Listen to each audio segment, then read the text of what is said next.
사연을 소개하겠습니다. 그날도 여느 날과 다름없이 식당 일로 바쁜 시간을 보내고 있었습니다. 저는 숯불 갈비를 전문으로 하는 식당에서 일을 하고 있습니다. 식당 규모가 어마어마했기에 식당 안에 직원 역시 많았어요. 그곳에서 저는 홀을 담당하고 있는데요. 홀 매니저의 지시하에 일사불란하게 일을 하고 있습니다.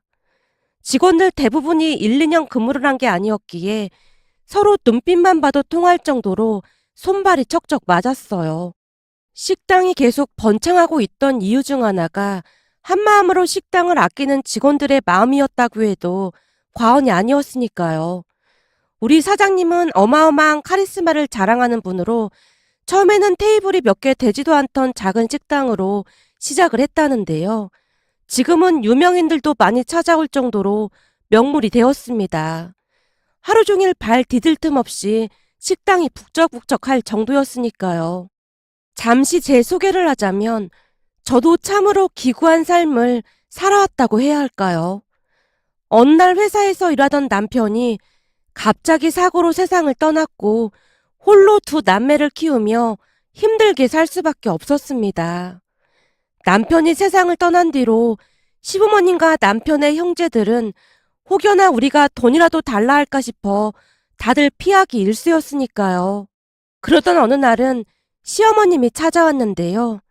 얼굴에 미소까지 가득 머금은 채 친절한 목소리로 말을 꺼냈어요. 얘, 이제는 아범도 없는데 네가 뭐라도 해서 자식들 키워야 하지 않겠니? 아, 네. 지금 일자리 알아보고 있습니다. 그래? 근데 너 같은 아줌마를 누가 써주기나 하겠냐? 그동안 네가 일을 했던 것도 아니고 내내 집에 틀어박혀서 살림만 했는데 누가 옳다구나 하고 너를 써주겠어. 마치 제 마음을 꿰뚫어보고 있는 것 마냥 시어머님의 얼굴에 야릇한 미소가 번지고 있었습니다. 시어머님의 말에 반박하지 못한 채 제가 고개만 푹 숙이고 있었는데요. 어떻게든 홀로 아들과 딸을 키워야 했으니 눈앞이 깜깜하기만 했으니까요. 역시나 기회를 놓치지 않고 시어머님이 말을 꺼냈어요. 그래서 말인데 네가 우리 식당에 와서 일을 좀 해보는 건 어떻겠니? 어머님 식당에서요? 왜? 싫어? 생각해봐라. 네가 지금 어디 가서 돈을 벌겠어. 네가 이 사회생활이라는 것을 안 해봐서 잘 모르나 본데 요즘은 조금만 서툴러도 일 못한다고 그냥 쫓겨나기 십상이야. 그렇게 해서 우리 손주들 키울 수나 있겠냐? 며칠 전에는 내 꿈에 아범이 나와서 어찌나 서럽게 울어대던지 내가 도저히 가만히 있을 수가 없어서 이렇게 찾아왔잖니. 네? 그 사람이 꿈에 나왔다고요? 제가 믿을 수 없다는 듯 시어머님을 바라보고 있었는데요. 남편 살아생전 두 사람은 앙숙도 그런 앙숙이 없다고 할 정도로 만나기만 하면 부딪히기 일쑤였거든요. 결국 연을 끊고 살다시피 한 채 살고 있었습니다. 그 이유 중 하나가 시어머님의 며느리인 저를 워낙 싫어해서 그렇게나 시집살이를 시켰거든요. 그랬기에 제가 믿을 수 없다는 표정으로 시어머님에게 물었는데요. 아마도 그때는 남편이 떠난 지 얼마 되지 않았던 상황으로 여전히 충격이 가시지 않은 상황이었으니 시어머님의 말에 현혹되었던 것 같습니다. 제게 그토록 잘해주던 남편이 떠났다는 사실이 믿겨지지 않은 채 하루하루 남편만 그리워하며 살고 있었으니까요.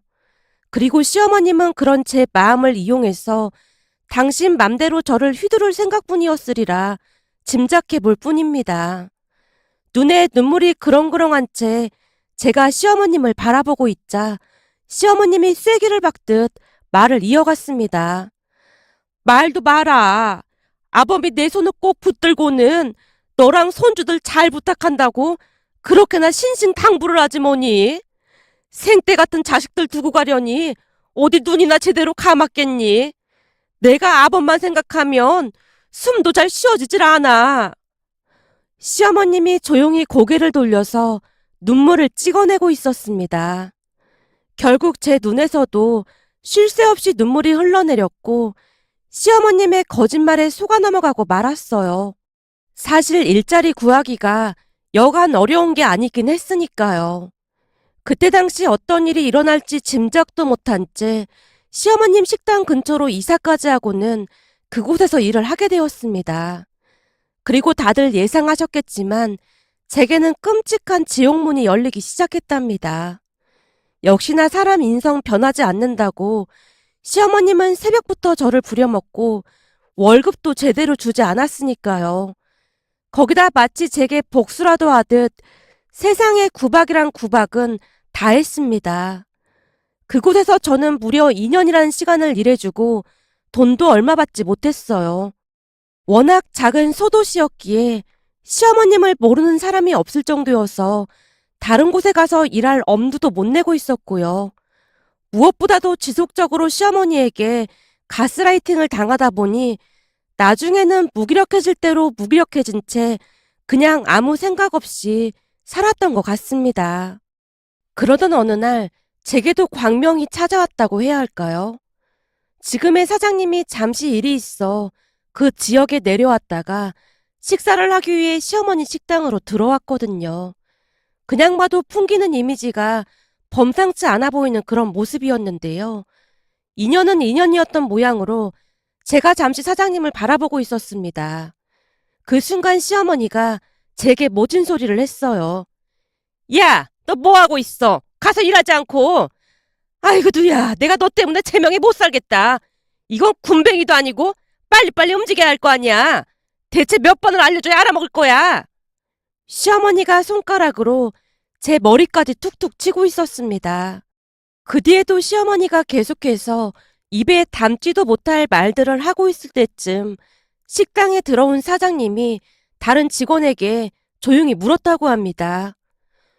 저 사람은 여기 직원인가 보네요. 아, 저 사람이요? 놀라지 마세요. 사실은 저 두 사람이 시어머니와 며느리 사이랍니다. 예? 시어머니랑 며느리 사이요? 근데 며느리한테 저렇게 한단 말입니까? 말도 마세요. 저 두 사람 때문에 하루도 조용할 날이 없다니까요.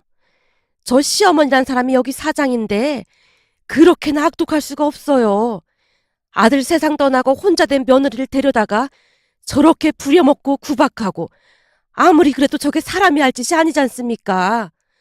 저기 저 며느리가 못해 처먹기라도 했으면 제가 말도 안 합니다. 사람이 그렇게 순할 수가 없어요. 하긴 그러니까 저렇게 당하고 있겠죠. 남편도 없이 오누이 키우느라 저 구박을 받고 산다니까요. 그렇잖아도 제가 다른 일자리 구해서 가라고 했는데 사람이 우울증도 있고 그래서 저러고 있네요. 저도 딸 자식이 있다 보니 남의 일 같지 않아서 보고 있기 참 힘듭니다. 그래서 저도 곧 이 식당 그만둘 생각인데 그나마 챙겨주던 나까지 없으면 어떻게 될지 그게 걱정이 될 정도라니까요. 저런 악독한 인간은 아주 천벌을 받아야 합니다. 아이고, 사장 나오네요. 그럼 음식은 뭘로 드릴까요? 직원이 급히 주문을 받더니 시어머니 눈치를 보며 자리를 피했다고 합니다. 그 뒤에도 시어머님은 제게 쉴 새 없이 막말을 하다가는 잠시 친구를 만나러 간다며 가게를 나갔어요. 시어머니가 나가자마자 김씨 아주머니가 제게 말을 했고요. 아유, 어쩜 악독해도 저리도 악독할까나. 손님 있는데 그만하세요. 내가 지금 그만하게 생겼어. 그니까 미영이 자네도 얼른 다른 곳으로 갈 생각해. 여기 있다가는 자네 인생만 불쌍해진다니까. 자식들 생각해서라도 여기 있으면 안 되는 거야. 아주머니도 잘 아시잖아요. 이곳에서는 어디 갈 곳도 없는걸요. 그렇다고 지역을 옮기자니 가진 돈도 없는데 가긴 어딜 가겠어요. 제가 친정이 있는 것도 아니고. 그래도 미영이 자네는 아직 젊은데 한번 해볼 건 다 해봐야 할 거 아니야. 내가 볼 때 저 인간 죽을 때까지 인간 되긴 글러먹었어.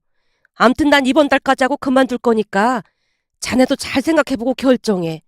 내가 보니 나 나가고 나면 사람도 안 구할 거라고 하는 것 같던데 이 많은 일을 자네 혼자 어떻게 하려고 그래. 김씨 아주머니의 얼굴에 근심이 가득해 보였습니다. 그렇게 김씨 아주머니와 대화를 주고받고 있었는데요. 잠시 후 식사를 마친 것인지 사장님이 제게 다가와 말을 걸었어요. 저기 나도 식당을 하고 있는데 우리 식당에서 일 한번 해보겠어요? 네? 저뿐만 아니라 김씨 아주머니도 놀란 채 사장님을 뚫어져라 바라보고 있었어요. 나 나쁜 사람 아닙니다. 내가 딱 보니 여기보다는 일하기 훨씬 수월할 겁니다. 그러니 한번 잘 생각해보고 연락 주세요. 제가 이런 말 하긴 좀 그렇지만 저런 악독한 시어머니랑 같이 있는 걸 남편도 원치 않을 것 같습니다. 자식들을 생각해서라도 이렇게 살면 안 되는 거 아니겠습니까? 우리 식당 꽤 유명한 식당이니까 꼭 연락 주세요. 저도 딸이 있어서 남의 일 같지가 않아서 그럽니다. 그리고 우리 식당 직원들 대부분이 사연이 있는 사람들이다 보니 적응하기도 쉬울 겁니다. 라며 사장님이 제게 명함을 건넸습니다.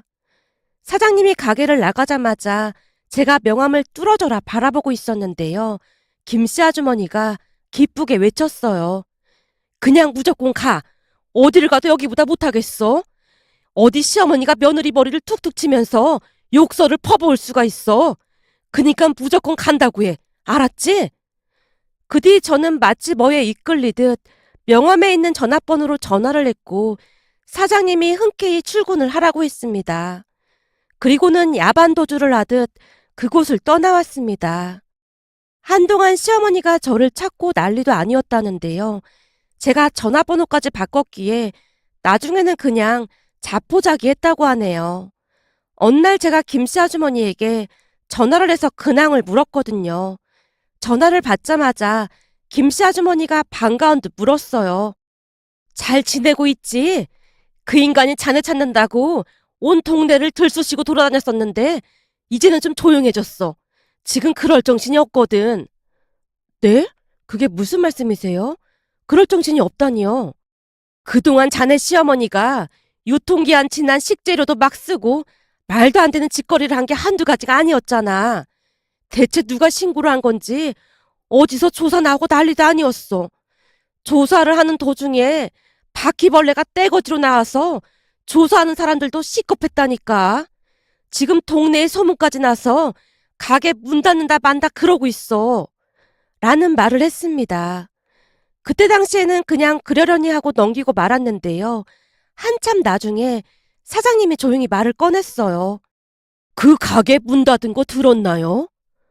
네, 그렇잖아도 김씨 아주머니가 말해주시더라고요. 근데 사장님은 어떻게 알고 계신 거예요? 내가 이래봬도 발이 꽤 넓은 편이거든요. 식품위생과에서 기습적으로 점검을 나갔다고 하던데 손 써볼 틈도 없었을 거라고 하더라고요. 누가 알고 그렇게 신고를 했을까요? 글쎄요. 라며 사장님이 말을 아끼는 모습이었습니다. 그 뒤 시어머니는 비참하게 살고 있다고 들었을 뿐이었어요. 글이 길어질까 싶어 제 이야기는 여기까지 하고 지금부터 본격적인 이야기를 시작해 볼까 하는데요. 제가 제 사연을 이토록 길게 작성을 한 이유는 우리 식당에서 근무하는 사람들 대부분이 저와 같은 사연이 있는 사람들이라는 말을 하고 싶어서였습니다. 한마디로 사장님이 벼랑 끝에 내몰려 있던 사람들의 아픔을 들어주고 설득하면서 그들의 삶의 끈을 다시 이어줬다고 해야 할까요? 그랬기에 직원들 대부분이 마치 내 일처럼 식당에서 일을 했습니다. 매출이 많이 나오는 달에는 사장님의 직원들에게 보너스도 아낌없이 줬거든요. 세상에 이런 일자리가 또 있을까 싶을 정도로 적어도 우리에게는 천국이나 다름없는 곳이었습니다. 한마디로 인간 대접을 받으면서 일을 했다고 해야 할까요? 물론 모두의 노력 덕분에 식당이 나날이 번창하고 있었던 건 말할 것도 없었고요. 우리 식당 근처에 큰 중견기업이 하나 있었는데요. 그 회사 직원들이 많이 와서 식사도 하고 회식도 하고 있었습니다. 그리고 식당에는 이기훈이라는 매니저가 있고 사장님 대신이라고 할 정도로 모든 것을 총괄하고 있었어요. 기훈 매니저 또한 인성이 참 바른 사람으로 직원들 모두가 좋아하고 있답니다. 그러던 어느 날, 그날도 다들 바쁘게 손님 맞을 준비를 하고 있었어요. 각자 맡은 바 자리에서 열심히 일을 하고 있던 순간 주문을 받기 위해 한 테이블로 갔는데요. 한 남자가 제게 조용히 물었어요. 혹시 저기 저 남자 이름이 어떻게 됩니까? 아, 우리 매니저님이요? 저 사람이 매니저인가요? 이름이 어떻게 되죠? 그건 왜 물어보시는지요? 남자의 표정에서 알 수 없는 살기가 느껴졌기에 제가 잠시 머뭇거리고 있었는데요. 혹시 이기훈 아닙니까? 아니, 우리 매니저님을 어떻게 아세요? 남자 입에서 순식간에 매니저 이름이 새어나왔기에 제가 놀란 채 되물었어요. 역시 맞구만. 이야, 저 찌질이를 여기서 또 보네. 저 찌질이랑 나랑 보통 인연이 아닌 것 같긴 하네. 야비한 인상을 한 남자가 중얼거리듯 말을 하고 있었고, 같이 식사를 온 일행 중 한 사람이 조용히 묻고 있었어요. 왜? 동수 씨랑 아는 사람이야? 네, 아주 잘 알고 있죠. 예전에도 참 찌질이로 살더니만 지금도 식당 종업원으로 일하고 있네요. 예전에 제 별명이 찌질이었거든요. 진짜 답답이도 저런 답답이가 없었습니다. 남자가 씩 하고 웃더니 제게 말을 했어요. 가서 기훈이 저 찌질이 좀 오라고 해봐요. 네? 주문은 제가 받겠습니다. 가서 오라고 해요. 난 저 찌질이한테 주문할 생각이니까. 말도 안 되는 억지를 부려대고 있자 옆 동료가 말렸어요. 동수씨, 그냥 이분한테 주문하자. 아니죠. 이런 곳에서 고딩 동창을 만났는데 당연히 동창한테 인사는 해야죠. 동수라는 남자가 자리에서 일어나더니 기훈 매니저에게 성큼성큼 다가가고 있었습니다. 그리고는 기훈 매니저의 등짝을 있는 힘껏 날리고 있었어요. 야, 찌질이, 너 나 기억나지? 너 김동수? 기훈 매니저가 사색이 된 채 묻고 있었는데요. 그래, 나 김동수다. 근데 넌 겨우 식당에서 뽀이나 하고 있는 거냐? 예전이나 지금이나 찌질한 건 여전하구만. 난 말이야, 땡땡회사 다닌다. 그랬구나. 그럼 이제 자주 보겠네. 니네 회사 사람들 우리 식당 자주 오거든. 당연하지. 앞으로 자주 올 것 같네. 우리 대표님이 여기 음식을 아주 좋아하셔서 자주 오신다고 해서 말이야. 그니까 앞으로 나한테 잘해야 할 거다. 근데 우리가 인연은 인연인가 보다. 너랑 내가 이렇게 또 만나지는 거 보니까 말이야. 그러게. 우리가 보통 인연은 아닌가 보다. 근데 넌 취업이 좀 늦은 것 같네. 이 몸이 말이야. 이것저것 공부를 좀 하느라 취업이 좀 늦긴 했지만 그래도 너보단 낫지 않냐? 근데 넌 어쩌다 여기서 뽀이나 하고 있는 거냐? 하긴 그때도 너 홀어머니랑 진짜 힘들게 살긴 했지. 니네 집 형편에 대학 가기 힘들긴 했겠구나. 고등학교 졸업하고 이런 큰 식당에서 일하고 있으면 그래도 나름 성공한 건가? 아니야, 나 대학 졸업했어. 진짜? 무슨 대학 갔는데? 연대 졸업했다. 뭐? 연대? 어디 시골에 연대라는 대학이 새로 생겼냐? 어디에 있는 학교인데? 직업 전문 학교 그런 거냐? 남자가 많이 놀란 모양으로 따져 묻고 있었습니다. 너 연대 몰라? 연세대 말이야. 뭐?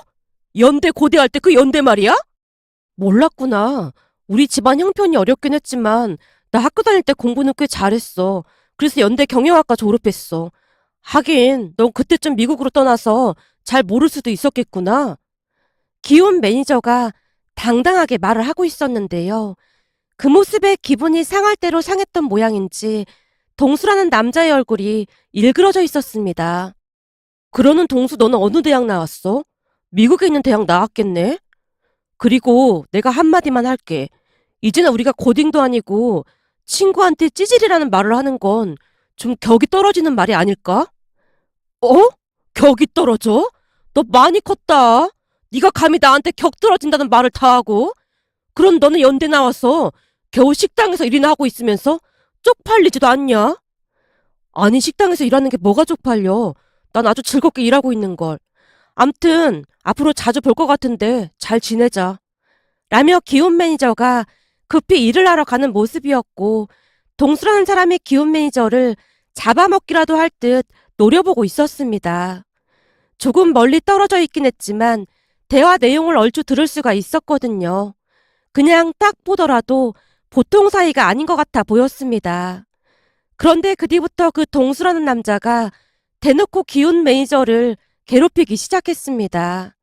우선은 식당에 들어와서 테이블 위에 놓여있던 벨을 수시로 눌러서 기욤 매니저를 찾았고 이거 가져와라 저거 가져와라 한 번 올 때마다 벨을 10번 이상을 눌러댔습니다. 동수라는 남자는 무조건 기욤 매니저가 오기를 원했고 아주 대놓고 갑질을 하고 있었어요. 어느 날은 참다 제가 기욤 매니저에게 말을 했습니다. 매니저님, 저 남자 올 때마다 저러는데 뭐라고 한 소리 해야 하지 않을까요? 그냥 두세요. 저러다 말겠죠. 그래도 갖다 달라는 것만 갖다 주면 되는걸요, 뭐. 사장님께서 저 회사 직원들한테 잘하라고 했잖아요. 괜히 개인 감정으로 식당 운영에 문제를 일으키면 안 될 것 같아요. 그래도 예전엔 진짜 악질 중에 악질이었는데 지금은 많이 양호해졌네요. 기욤 매니저가 억지 웃음을 짓고 있었습니다. 그렇게 시간이 얼마나 지났을까요? 김동수라는 사람은 진짜 어마어마한 인간이었는데요. 출근을 하는 날이면 하루도 빠짐없이 우리 식당에 왔거든요. 그러면서 점점 강도를 높여서 기욤 매니저를 힘들게 했습니다. 온갖 컴플레인이랑 컴플레인은 다 걸었으니까요. 그러던 어느 주말 김동수가 여자친구까지 데리고 와서는 말 그대로 망나니 짓을 하고 있었습니다. 저기 제 말이야. 고딩 때 내 눈도 못 마주치던 찌질이었다. 그러더니 결국 식당 종업원 된 거 있지? 역시 한번 찌질이는 영원한 찌질이라니까. 라는 말을 하더니 또다시 기욤 매니저를 호출하고 있었습니다. 그 순간 제가 그 테이블로 가서 조용히 말을 했어요. 손님, 지금 매니저님이 많이 바빠서 제가 도와드리겠습니다. 뭐가 필요하신지요? 아니, 당신은 됐고 저 찌질이 매니저 오라고 해요. 저한테 말씀해 주시겠어요? 내 말 안 들려? 쟤 불러오라고. 어디 식당 종업원 주제에 손님한테 대들어 대들긴. 당신 내가 누군지 몰라서 이래? 내가 우리 회사 들어가서 당신 네 식당 오지 말라고 말 한마디만 하면 여긴 그냥 문 닫아야 해. 알기나 해? 근데 어디서 감히 나한테 이따위로 푸대접을 할 수가 있어? 내가 식당 문 닫게 해줘? 김동수가 식당에 떠내려가라 소리를 지르고 있었어요. 그 순간 기욤 매니저가 저 멀리서 성큼성큼 다가오고 있었습니다. 야, 넌 매니저라는 게 대체 직원 교육을 어떻게 시킨 거야? 너 같은 찌질이 매니저 말고 여기 사장 나오라고 해. 이것들이 감히 내가 누군 줄 알고 이따위로 대접을 하고 있어. 손님, 영업에 방해가 되니까 그만 나가주시죠. 뭐? 영업방해? 진짜 영업방해가 뭔지 보여줘? 너 말이야. 내가 회사 들어가서 니네 식당 가지 말라고 싹 다 말하고 다닐 테니까 딱 기다리고 있어. 내가 수단과 방법 가리지 않고 너 잘리게 할 테니까 그런 줄 알아. 알겠으니까 그만 나가주시죠. 저한테 함부로 하는 거 그냥 참고 넘기겠지만 다시 한 번만 우리 직원한테 반말하거나 욕설을 할 경우 저도 참고 있지만 않겠습니다. 뭐? 가만 안 있어? 네가 미쳐도 단단히 미쳤구나. 다 필요 없고 사장 나오라고 해. 김동수가 고래고래 소리를 지르며 사장님을 부르고 있던 순간 식당 안으로 들어서던 사장님이 나지막한 목소리로 기욤 매니저에게 물었습니다. 이 매니저, 대체 무슨 일이야? 사장님 오셨습니까? 기욤 매니저가 사장님께 인사를 하고 있었는데요. 마치 기다리고 있었다는 듯이 김동수가 사장님께 다가가더니 소리쳤어요. 당신이 사장이야? 네, 제가 사장인데 무슨 일이십니까? 당신 장사 그만하고 싶어? 직원들 교육을 어떻게 시키는 거야? 직원들이 손님을 푸대접이나 하고 말이야. 당신 내가 누군 줄 알기나 해? 아니요, 잘 모릅니다. 사장님이 흐트러짐 없는 표정으로 김동수에게 최대한 낮은 목소리로 말을 했어요. 사장님 말이 끝나자마자 김동수가 주머니에서 뭔가를 꺼내더니 사장님 눈앞에서 마구마구 흔들어대고 있었습니다. 자, 이거 보이지? 내가 이런 사람이야. 아, 땡땡 기업 사원증이네요. 그래, 내가 여기 다닌다 그 말이야. 근데 나한테 이따위로 대접을 해? 당신 어떻게 할 거야? 나 지금 기분 엄청 상했으니까 사장인 당신이 어떻게 할지 직접 말해봐. 그러는 손님은 제가 어떻게 하길 바라시는지요? 역시 사장이라 그런지 이제 말이 통하네. 난 딴 거 다 필요 없고 여기 이 매니저란 인간 당장 잘라요. 여기 기욤 매니저를 말하는 건가요? 맞아요. 이 찌질이 이기욤 매니저 자르라고요.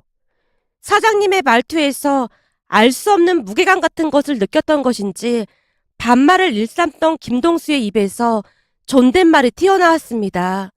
그리고 김동수의 말을 가만히 듣고 있던 사장님이 피식 웃고 있었는데요.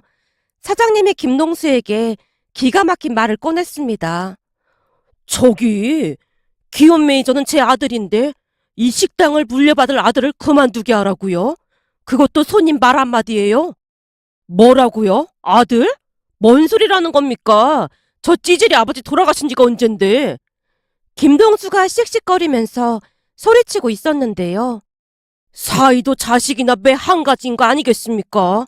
기훈이는 제 사위입니다. 뭐? 사위요? 김동수의 눈이 커질 대로 커져 있었습니다. 그리고는 다시 억지를 부려댔어요. 몰라! 무조건 잘라! 아니면 내가 회사에 가서 당신네 식당 가지 말라고 다 말하고 다닐 테니까. 그런가요? 대체 누구한테 말을 한다는 겁니까?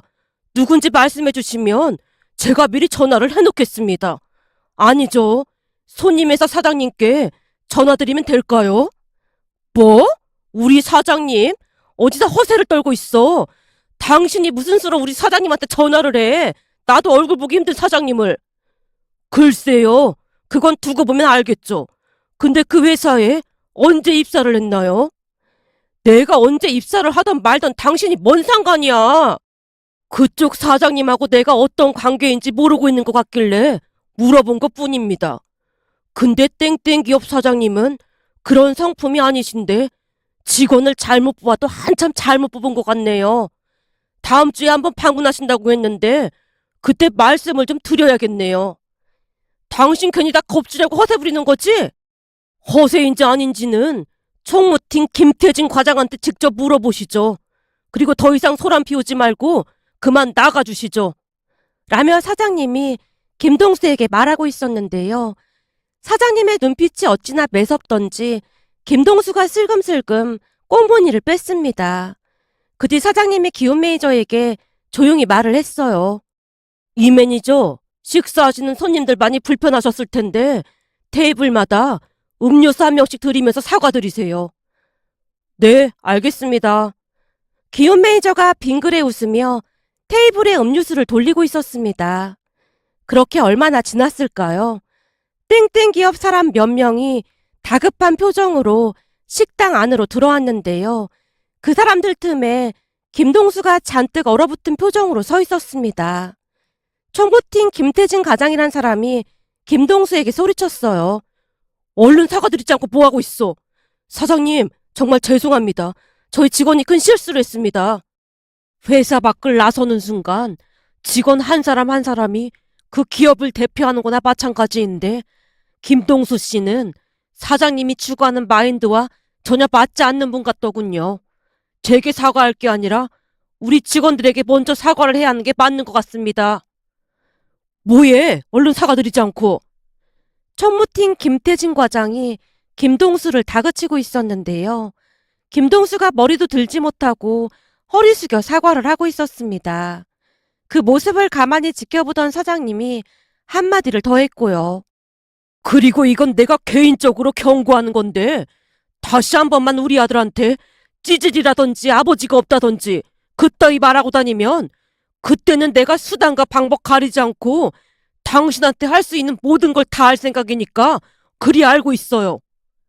사장님의 말에 연신 머리를 조아리고 있던 김동수의 얼굴이 말이 아니었습니다. 그 뒤 김태진 과장이 김동수를 먼저 내보내고는 사장님과 함께 차를 마셨는데요.